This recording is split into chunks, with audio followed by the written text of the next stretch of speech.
Hey, how's it going? Rachel here from Forge Lamb. Hammer that like button, give me a subscribe, and let's get into it. So we're talking about how I cut my cigars. I used to do a hole punch. That was what I thought was the right way to do it. And then I learned about the V-cut. I really like the V-cut. I just don't like spending the money on a V-cut. And then I learned about the straight cross cutter. I used it before. I learned about it a long time ago, but I don't even use it, so I'll say I learned about it.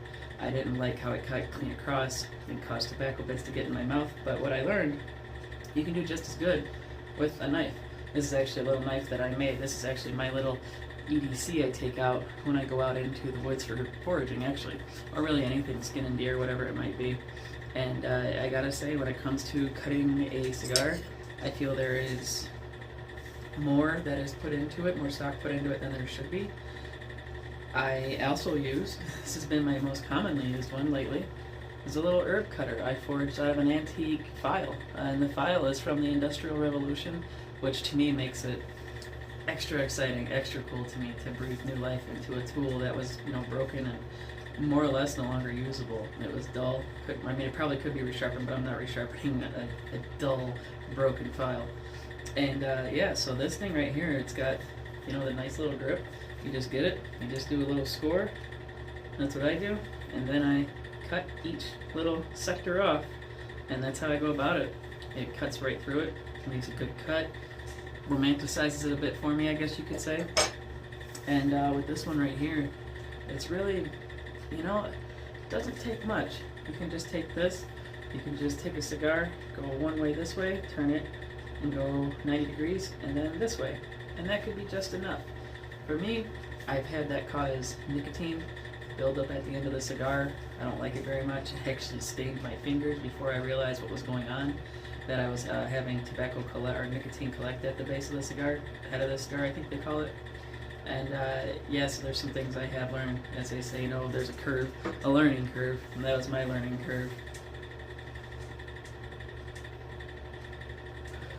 So the stick we have today is a Cuban honey. I've not had many of these. I think I got a 5-pack off Cigar Bid, and they've been sitting about 10 days or so, maybe 11 at this point. And I guess Cigar Bid, their sweet spot is 10 to 14 days. And the first one, I lit it right off the truck pretty much. It was ridiculous. It burned so bad. And then I let the rest of them sit for a while, and here I am on my second go, and it's pretty good. It's not bad when it tastes good. It's a flavored cigar, so what do you really expect from a flavored cigar?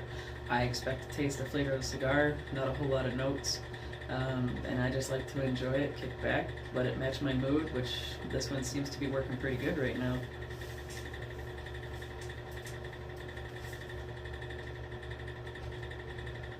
It's got good smoke volume too, and I don't accredit any of that to how I cut my cigar. I just chalked that up to this was rolled pretty well. It was not only rolled pretty well, it was also at a good temperature in my humidor, resting for a while. I mean, I could let these sit much longer. Some say the flavor changes when it rests for, months or even years. I don't have the patience for that right now in my life. I just like to smoke them. Maybe someday I'll have that. We'll see. Maybe someday. But you guys got to see how I cut my cigars. You see how I light them? Right here, I use a blowtorch. It is truly my favorite way to light a cigar, hands down. I mean, I can't pull one out at a cigar lounge. Maybe someday I'll have a miniature version, and it'll be like the little butane ones, but it'll look like a propane blowtorch. Who knows? Anyways, alright you guys, have a great night. Smoke a cigar. Go Tigers. Cheers.